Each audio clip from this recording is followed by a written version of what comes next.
कई गुना बड़े दुश्मन के खिलाफ तारीखी फतह की याद। 59वां यौम दिफा पाकिस्तान सितंबर 1965 के गाजियों और शहदा को शानदार खराज अकीदत पेश किया जा रहा है। असली दुश्मन भारत ने रात की तारीकी में आलमी सरहद अबूर करके पाकिस्तान पर हमला किया।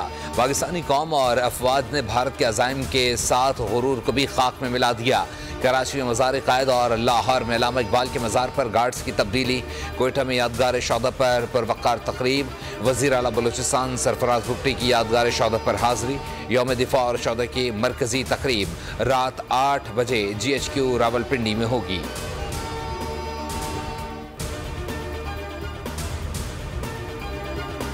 इस्लामाबाद में यादगार शहदा नेवल हेडक्वार्टर्स में यौम दिफा की मुनासबत से पुरवक़ार तकरीब। Vice chief of naval staff vice admiral Awais Ahmed Bilgrami की शिरकत। वाइस एडमिरल अवैस अहमद बिलगरामी ने यादगार शहदा पर फूल रखे और शहदा के दर्जात की बुलंदी और मुल्क की सलामती के लिए दुआ की। शहदा के अहले खाना से मुलाकात भी की।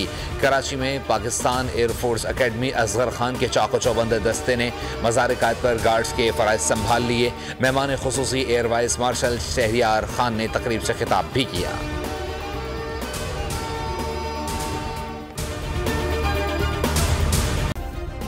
सब्सक्राइब करें और बेल दबाएं ताकि कोई खबर रह न जाए।